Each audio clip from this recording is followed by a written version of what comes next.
اسلامی کے نامزد امیدواران صوبائی اسمبلی پی پی ریاسی سے ڈاکٹر ضیاء اللہ ملک صاحب اور پی پی ریاسی سے چودھری ناصر الدین گجر صاحب ہمارے ہمراہ ہیں۔ آج ہم ان سے ان کا حلقہ ہے اس سے متعلق بھی ان سے سوالات کریں گے کہ یہ اس کے متعلق کیا ویژن رکھتے ہیں اور ان کی جو جماعت ہے جماعت اسلامی اس کا کیا کردار ہے موجودہ سیاست کے اندر، اور اس سے متعلق ہم اپنے جو شرکاء ہیں جو ہمیں ناظرین دیکھ رہے ہیں اس وقت ان تک ہم انشاءاللہ العزیز اپنے معزز مہمانوں کے جو خیالات ہیں وہ ان تک پہنچائیں گے۔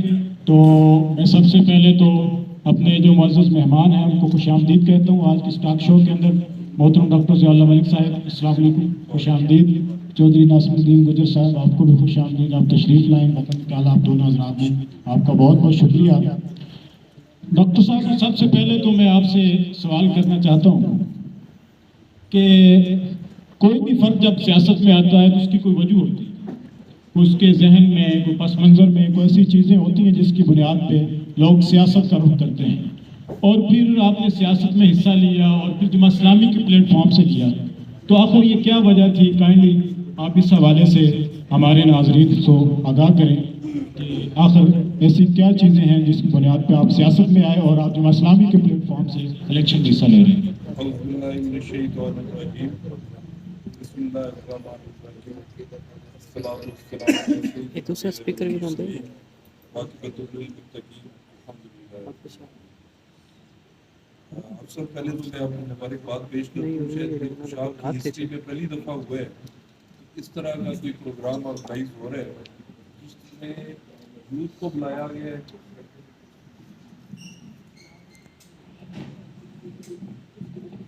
کیا گیا ہے۔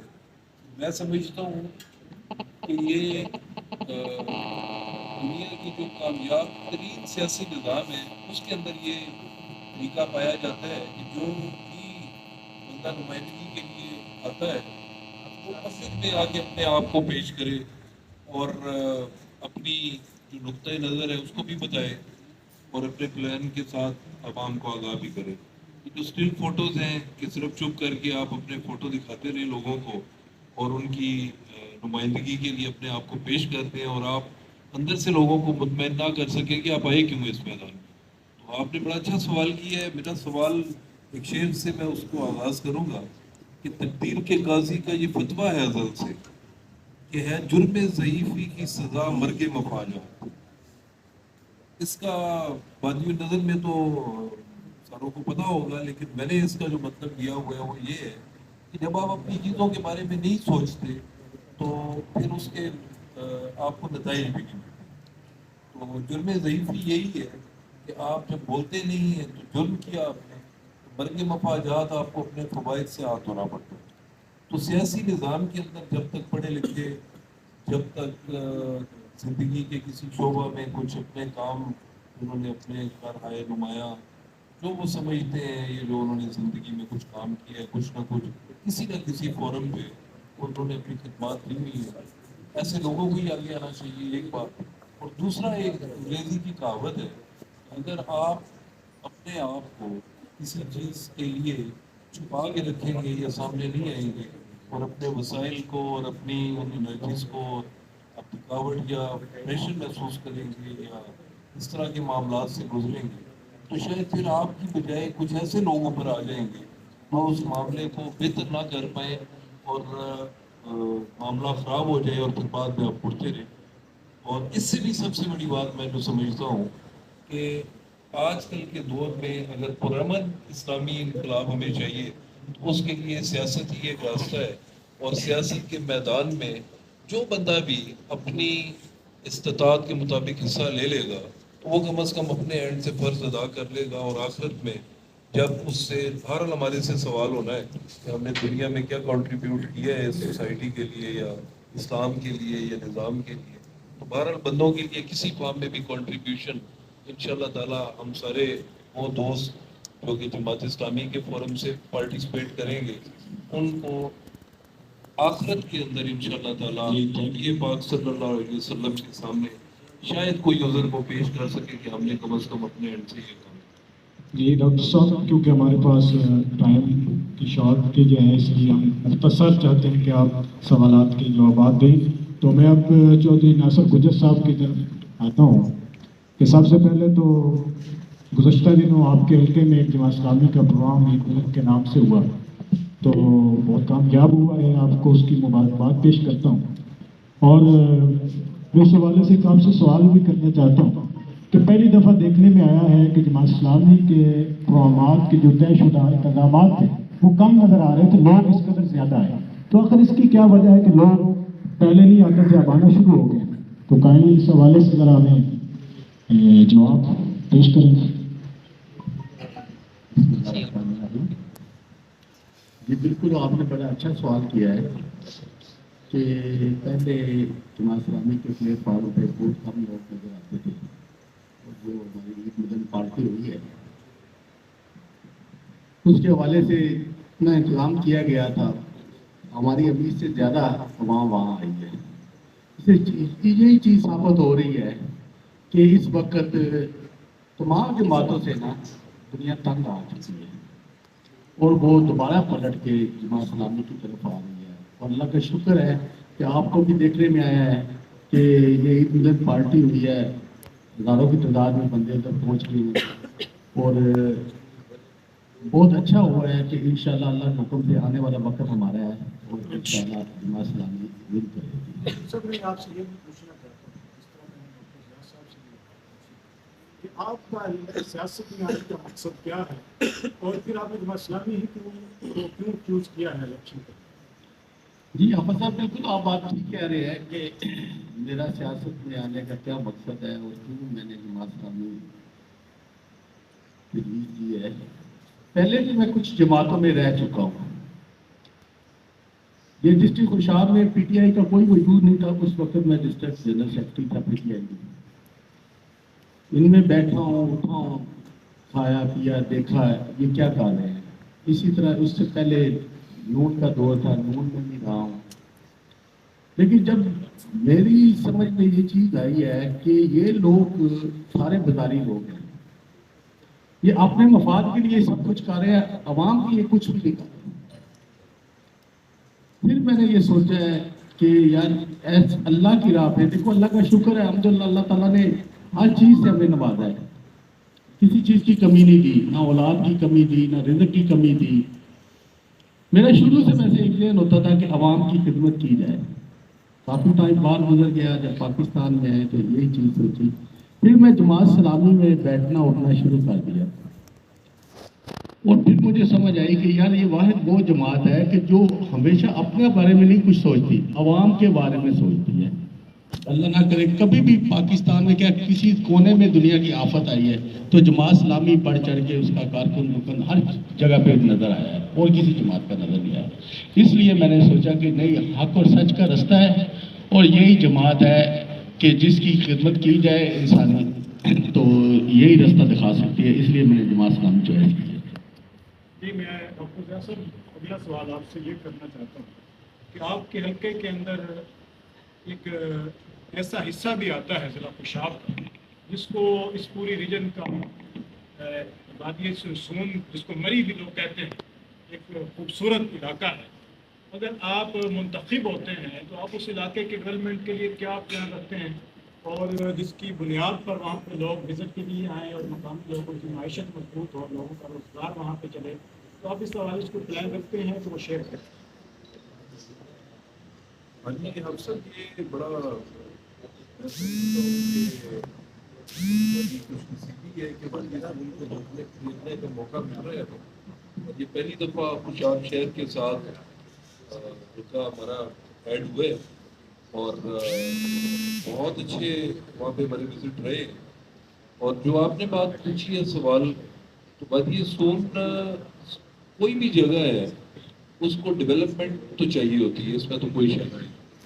تو ہمیں روڈ کا انفراسٹرکچر اگر ڈیولپ ہو جائے وادی سونس کے سر کا، آلریڈی کٹھوائی ٹو نوشہرہ روڈ تو اچھی ہے، باقی اگر خالقہ آباد سے کٹھوائی تک جو روڈ ہے، یا نوشہرہ سے جابا روڈ ہے، یا نوشہرہ سے اچھالا روڈ ہے، اچھالی روڈ ہے، یہ روڈیں کچھ ہیں جن کا اگر اور بھی ہوگی روڈز جو کہ چھوٹے علاقوں کے اندر چاہیے ہوگی، تو ایک تو روڈ انفراسٹرکچر ہے، میں سمجھتا ہوں باقی کام تو چل ہی رہا ہوتا ہے کہ اگر روڈ انفراسٹرکچر ہم ڈیولپ کرنے میں کامیاب ہو گئے تو یہ ایک بہت بڑی اچیومنٹ ہوگی.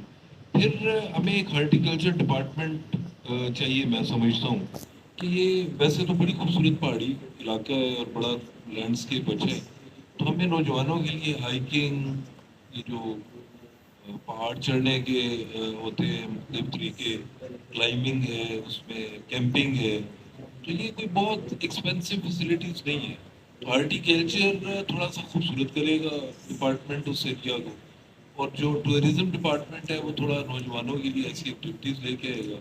باقی بڑے پروجیکٹس بھی ہیں جس میں کیبل لفٹ وغیرہ ہیں، تو وہ عوام الناس کے لیے ایک اچھا، پھر کچھ ریسٹورینٹس اگر وہاں پہ گھومتی دلچسپی سے بن جائیں تو لوگ جو ہے واقعی میں یہ آپ نے بالکل ٹھیک توجہ دلوائی ہے کہ اگر اس جگہ کو بوسٹ ملے تو ہمارا خوشاب تو ایک پورے کا پورا کمپلیٹ ایریا ہے، تو کہیں جانے کی ضرورت نہیں ہے.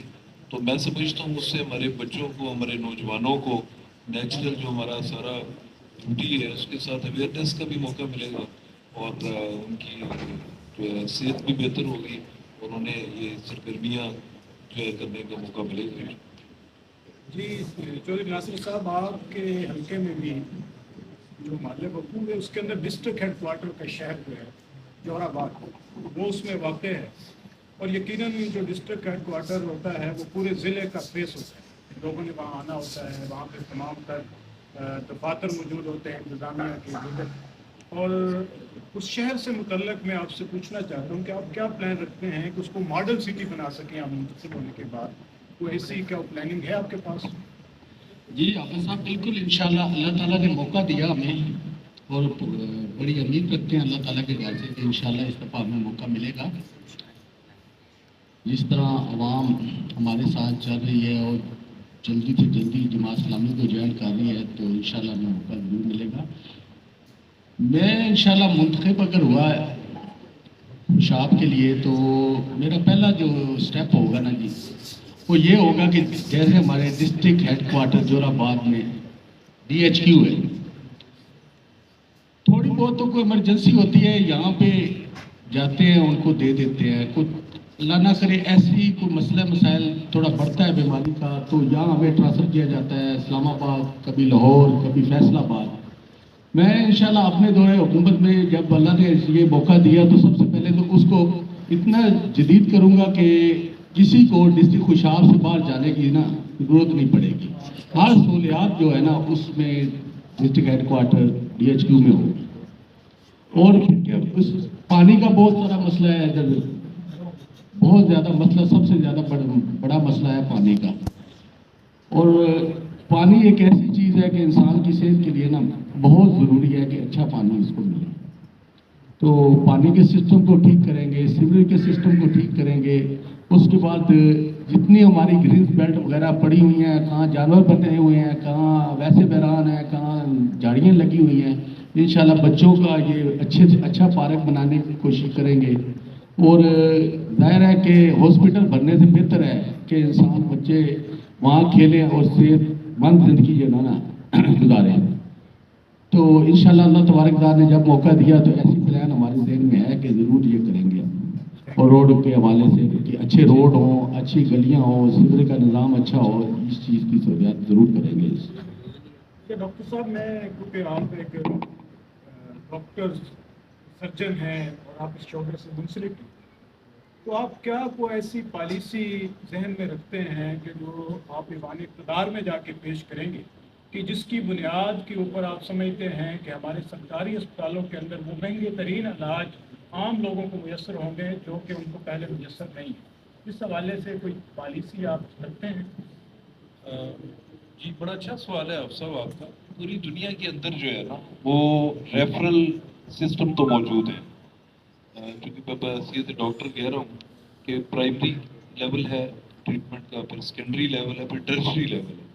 عموماً جو کیپٹل سٹی ہوتا ہے اس میں آپ کو ہر طرح کا ٹریٹمنٹ ملتا ہے.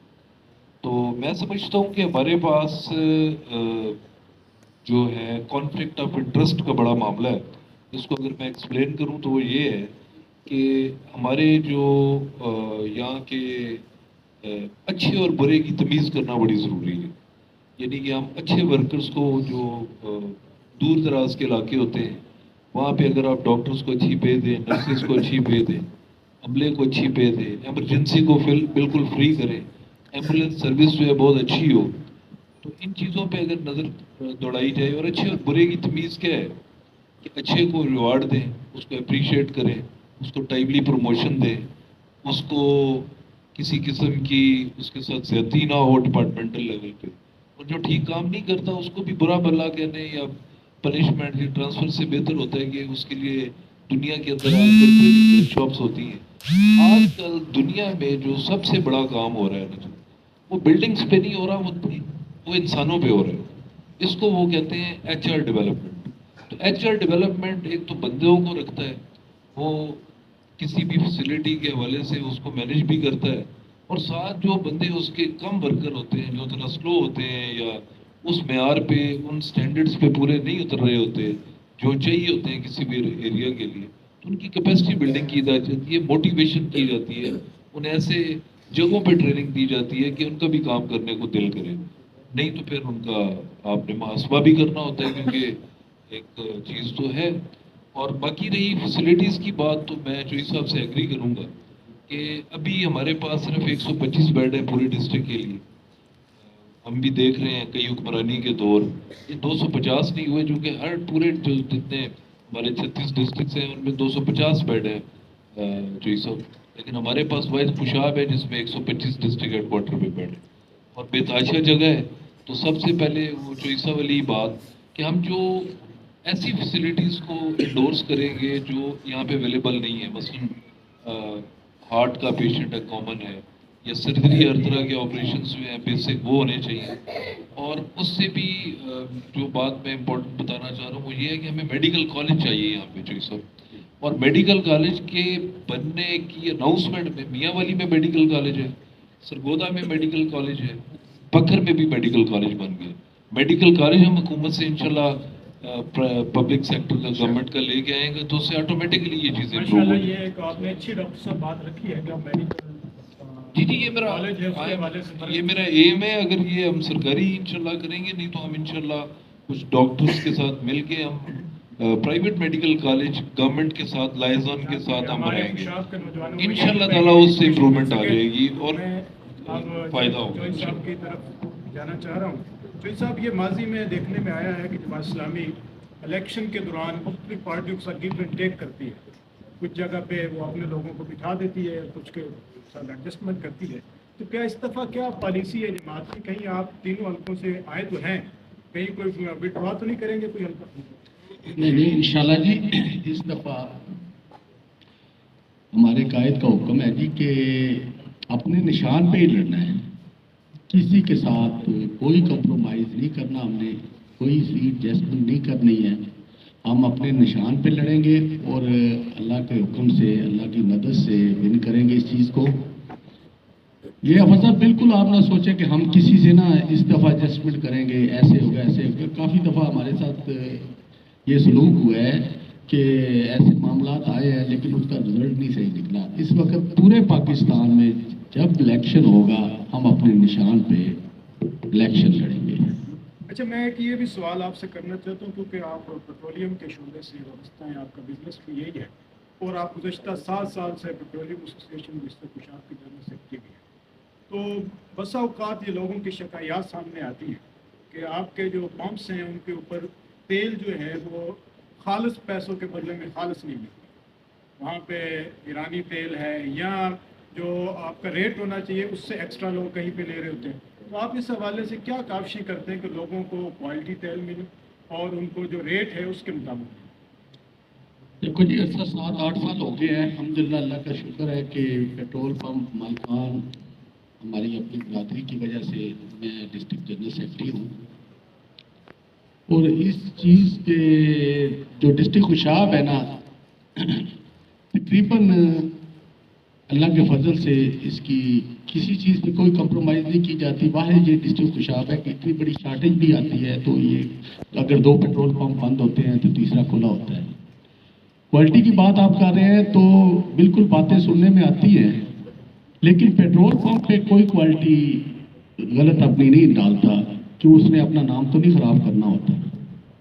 ہاں جو منی پیٹرول پمپ بنے ہوئے ہیں ان کے حوالے میں یہ بات کر سکتے ہیں کہ وہ باہر سے سستا تیل خرید لیتے ہیں, وہ خرید کے, جس ایجنسیاں بھی آپ کہہ سکتے ہیں, پہلے ایجنسیاں کہتے تھے دنیا, اب وہ منی پیٹرول پمپ بن چکے ہیں, ایک دو نوزلیں لگاتے ہیں, وہ چھوٹی سی ڈالتے ہیں. تو ہم بالکل ہر وقت اس حوالے سے, جی ایک ٹائم پہ نہیں, ہر وقت یہ چیز پہ نظر رکھتے ہیں کہ کوئی پیٹرول پمپ والا غلط پیٹرول تو نہیں لے رہا.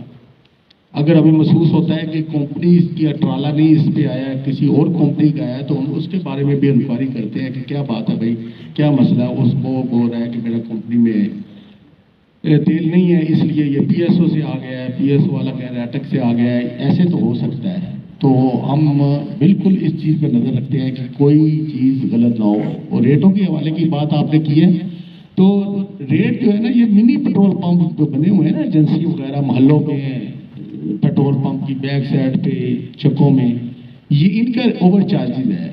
یہ ایک تو تیل گندا بیچ رہے ہیں, اور دوسرا یہ اوور چارجنگ کر رہے ہیں. وہ ایک موٹر سائیکل والے نے 100 روپے کا تیل لینا ہوتا ہے, وہ کہتا ہے یہ اتنا دور کے جانا, اسی سے ڈلوا لیتا ہوں. تو بہت میں وہ شکایت کر رہا ہوں. ڈاکٹر صاحب, میں آپ سے ابھی ایک سوال کرنا چاہتا ہوں کہ آپ ایک ون لائن میں صرف یہ بتائیں کہ آپ منتخب ہونے کے بعد اپنے حلقے میں ایسا کون سا مسئلہ سمجھتے ہیں جسے سب سے پہلے آپ حل کرنے کے لیے کوشش کریں. ون لائن میں تو خوشاب شہر سے خوشاب شہر کا جو سب سے بڑا مقصد, ایک تو شرم بھی آتی ہے کہ نام خوشاب ہے, ہمارے پاس پینے کا پانی اویلیبل نہیں. تو باقی دیکھیے, رہ تو ہر بندہ رہے اپنے گھر کے اندر, وہ اپنی باقی بھی کموڈیٹیز جو ہیں, بجلی گیس پانی, وہ بھی بھر رہے ہیں, اپنے باقی معاملات بھی چلا رہے ہیں. اور یہ جو پانی ہے ایک ایسی, میں سمجھتا ہوں پروویژن ہے, پانی پینے والا پانی. خواتین کو دھونے کے لیے پانی چاہیے, نہانے کے لیے انسان کو پانی چاہیے, پینے کے لیے چاہیے. تو زیادہ تر لوگ جو ہے وہ بور پہ کنورٹ ہو گئے. جو میرا نالج ہے اس وقت, شہر جو ہے ہمارا وہ بور کا پانی پی رہے ہیں, واٹر سپلائی جو ہے وہ اویلیبل نہیں ہے اس وقت. تو میں پہلی تو میری پرائرٹی ہوگی کہ پینے کا, چونکہ انسان ہے نا جی, بنیادی سہولیات اسے نہیں ملے گی تو اگلا سفر تو بعد میں شروع ہوگا. اور سیکنڈلی خوشاب چھوٹا سا شہر ہے, بہت بڑا شہر نہیں ہے, تو کبھی بھی اس کی سینیٹیشن کو, اور یہ جو اس کا جو کوڑا کرکٹ ہے, گاربیج وغیرہ ہے, اس کی صفائی کے لیے کوئی خاص انتظامات جو ہے نا وہ نظر نہیں آئے. رسمی انتظامات تو نظر آتے ہیں, کبھی کبھی کچھ لوگ وقتی طور پہ. آپ پانی کے حوالے سے سمجھتے ہیں کہ سب سے پہلے اقدام یہ دیکھیں نا جی, پانی پینے کے لیے امپورٹنٹ ہے, اور سینیٹیشن آپ کی صحت کے لیے امپورٹنٹ ہے. اب ہم اسپتال بناتے چلے جائیں اور ان چیزوں کا خیال نہ رکھیں, میں سمجھتا ہوں اس پہ ہم پوری پلاننگ کریں گے, اور شہر کو ہم نیٹ اینڈ کلین بھی کریں گے, اور پروویژن آف واٹر. کیونکہ ابھی ہمارے پاس پروگرام کا وقت ختم ہو رہا ہے. میں آخری سوال جو ناصر صاحب سے کروں گا, اس کے بعد ہمارا پروگرام اختتام کی طرف چلا جائے گا, کہ لوگ ہنسی مزاح میں بھی یہ بات کرتے ہیں, اور آپ کے اپنے لوگ بھی یہ بات کرتے ہیں کہ تمام مسائل کا حل صرف مسئلہ. تو ایسی کیا چیز ہے جس کی بنیاد پہ آپ کہتے ہیں کہ حل صرف مسئلہ ہے؟ حافظ صاحب, یہ بالکل آپ نے اچھا سوال کیا ہے. اس وقت کے واقعی ہی حل جماعت اسلامی کے پاس ہے اور کسی کے پاس نہیں ہے. کیونکہ دوسری جماعتوں کو تو سارے دیکھ چکے ہیں, وہ کیا کر رہے ہیں. 70 سال کی تاریخ آپ کے سامنے ہے, اور جماعت اسلامی کو بھی دنیا دیکھ رہی ہے. جماعت اسلامی کو جہاں بھی کہیں موقع ملا ہے, اللہ کے حکم سے اس جگہ پہ وہ سفرو ہو گئے. ہمارے قائد سراج الحق صاحب 2 دفعہ وزارت خزانہ رہے ہیں, اور کے پی کے آپ کے سامنے اس دور کے ماشاءاللہ سارے نوجوان بیٹھے ہیں, نیٹ کھول کے بھی ریسرچ کر سکتے ہیں کہ کے پی کے کو سود پاک کے پی کے کر دیا, اور آج کے پی کے کی حالات دیکھ لیں. ایسے ہی کوئی بھی پرابلم آیا ہے ملک میں, سب سے آگے جماعت اسلامی آئی ہے. اب اس کے علاوہ کوئی حل نہیں رہا. عوام خود یہ چیز کو تسلیم کرنے لگ گئی ہے کہ واقعی حل جماعت اسلامی ہے. جی ناظرین, تو آپ نے آج کا یہ پروگرام دیکھا, اور آپ نے ہمارے دونوں معزز مہمانان کو بھی سنا. تو اب یہ آپ کے اوپر ہے کہ آپ نے فیصلہ کرنا ہے کہ آپ نے ان لوگوں کو ووٹ دینا ہے یا نہیں دینا. تو انشاءاللہ پھر کبھی دوبارہ ملاقات ہوگی. اللہ حافظ. اسلامی پاکستان ہی خوشحال پاکستان ہے، اسلامی پاکستان ہی خوشحال پاکستان ہے، اسلامی پاکستان ہی اس دیش کی پہچان ہے، اسلامی پاکستان ہی خوشحال